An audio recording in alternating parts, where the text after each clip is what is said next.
but you've been generous enough to give me space to add my voice to the discussion. And I must say that I'm so much excited. And your views are important because it's the solutions we are looking for, sir. Excellent, excellent. Yes, Thompson. We are witnessing food glut because of the bountiful harvest we have had this year. In fact, as you speak, in the 5 northern regions, harvesting is ongoing, it's underway. And all the figures we are putting out are estimates. They cannot be the actuals. But during the budget preparation, we realized that if all the interventions we are implementing become successful, we are going to have a bumper harvest. And therefore, we should prepare ourselves against possible glut. So in the budget, we made provision of 100 million Ghana cedis to support the national food buffer stock, to step into the market and mop up the excess produce when the harvest time, comes. Importing 1 million tons. This was based on the projection that we made. So this 100 million Ghana was provided for in the budget that was approved for the year 2025. And so when we started seeing the signs of possible glut, we immediately made the money available. We applied to the Finance Ministry for the release of the 100 million Ghana cedis to enable buffer stock discharge this Monday. Samson, this is the first time the National Food Buffer Stock has been given the capacity to go into the market to mop up the excess. But within a matter of days, from 10 to 12 days, they reported back to us that they have exhausted the 100 million and so we have a lot in the market to clear. So we said, then we must have an idea of the volumes and how much we require to be able to clear it. So we sent our technical people to the field and they have submitted some figures to us, indicating that to be able to contain the situation, clear the glut completely, government will need not less than 500 million Ghana cedis to be able to do that. And so yesterday, we had a meeting as to how we can approach that. How are we going to be able to resolve this matter? And we have had discussions with WFP, World Food Program, and a lot of our partners. We are also engaging with the private sector to see how we can get them to be part of this. But in the meantime, we have had an additional 100 million facility to support a national food buffer stock. But as required by law, it is not the case that when you receive the money, you can just go to the market and then be buying. They have to go through the processes to select the buyers to go and then buy on their behalf. And so measures are underway to contain the situation. Okay. We perfectly understand the danger that this situation poses if we are unable to contain it. One of it is that if we don't clear the glut, our farmers will be discouraged. And going forward, they wouldn't have the interest to invest again in agriculture. And that will land Ghana into another mess that we cannot even think about. And so we are doing everything possible to clear. I just want the public to know that government has not failed the people of Ghana. Okay. The most important thing is that we have succeeded in our campaign, in our targeted investment to ensure that we produce in excess of what the market requires. Right. So what is left is how we can contain the excess. So these are the measures we are putting in place. Right. And Monday, around 4 p.m., we hope to come out to announce officially the concrete measures. So thank you very much. We did actually refer, and even in our research slides that were rolling as we spoke, you have it on there how much government is committing to buy, these stocks from the local farmers. We did acknowledge that. But the question is, why did you have to sit for us to get to this place? Why must this become an annual ritual that they grow and then they don't have, buyers?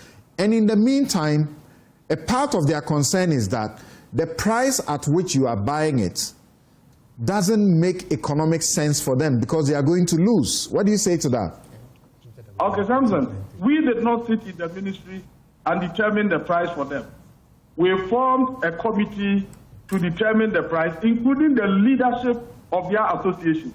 Sure. Peasant Farmers Association, they were part of the committee. The agribusiness, in fact, agribusiness, they indicated to me that they were not part. And so when they brought me the report, I personally spoke to them that these are the prices we are offering. What is your take on this? And they said, give us some few minutes to do some consultation and revert to you. They consulted and came back to say that, Honorable, everything is in order, so please, you can announce it. So it is a collective decision. Certainly people will have some concerns, but what I'm saying is that it is not an imposition from the Ministry of Food and Agriculture. It is a decision taken by a committee formed by all the stakeholders. No. Now, there is one of our viewers who sent a question I want to repeat to you. He says that the issue is not really about glut.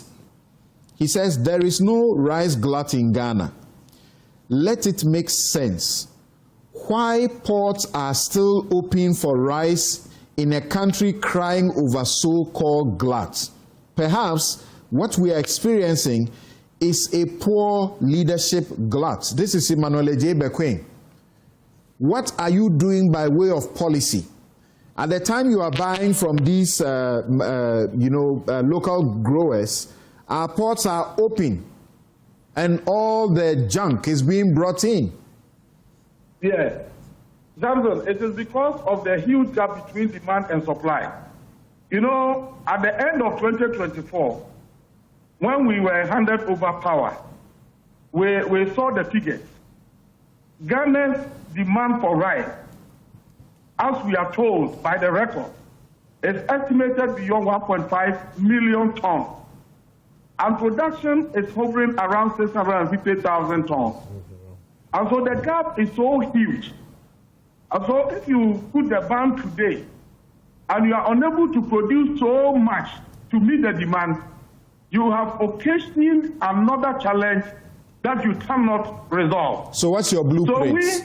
What's your blueprint? If we're able to scale up production to 1 million, 1 million this year. And then next year, when you look at our Feed Ghana program, we have all the targets in there. So we thought that by the end of 2028, Ghana will be self-sufficient in rice production. And at that point, you can place a ban on importation. You have about half of what you are seeking to, you are targeting, and they are getting rotting. And you say you want to get to 1 million? No, what I'm saying is that where we are now, we have a gap. We have a gap. The problem we have on the market is that Ghanaians have developed taste for imported rice. We all have a responsibility to work on how we can shift our preference, understanding the benefits that we can get by patronizing what is produced in Ghana. So now, placing a ban will be disastrous for us. But we are working on a policy to be able to contain the situation for now. Then at the end of the season, when we are done with all the harvest, we'll have a fair idea of the quantity that we're able to produce this year. And that idea or that data is what will inform the next decision going forward. In the middle of harvest, it will be inappropriate, Samson, for anybody to say that, take a decision on that. No, every decision that must work well must be based on data. And that's exactly what we are looking at. Okay. So let us allow the process to end. After the harvest, we are putting in place mechanisms to contain the glut. It is glut. Because if you go to the field and you listen to the farmers, in fact, some of them have written officially to us.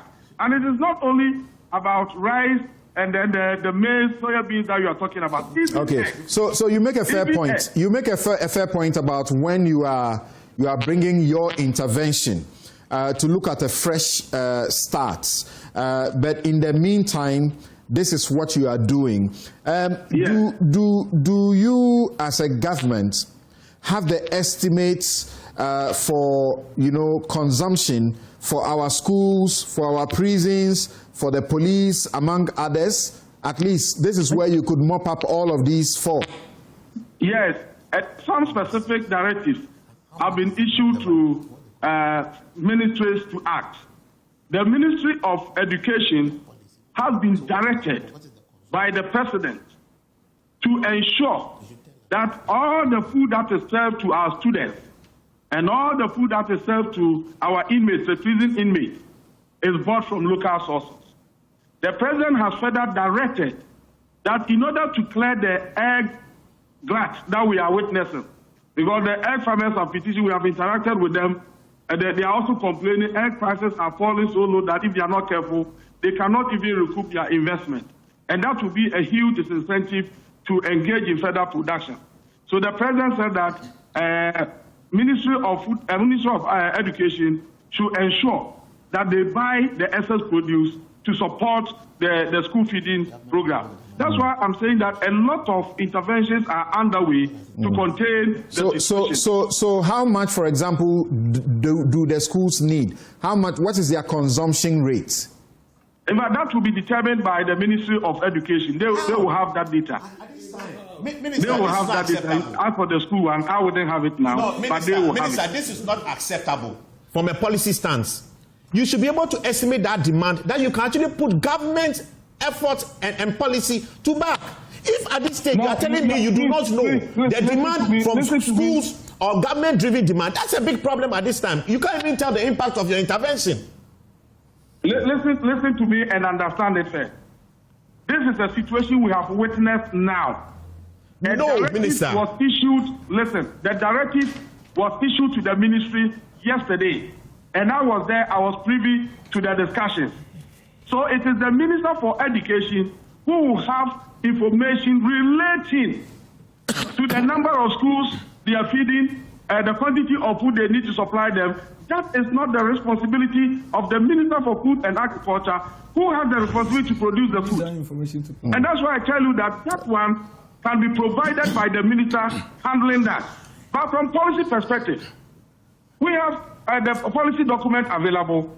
The policy of Food Feed Ghana is to produce food and ensure that the food that is produced is sold. That policy is there. All right. But when it comes to the number of schools, the number of people you have to feed, that is in the domain of the Ministry of Education. As a ministry, thank you. Say you do not know, Minister. It is not acceptable from a policy stance that you should want to tell where the demand is, what government intervention. Okay, thank you very much. Thank you very much, Mr. Eric Opoku, Minister for Food and Agriculture.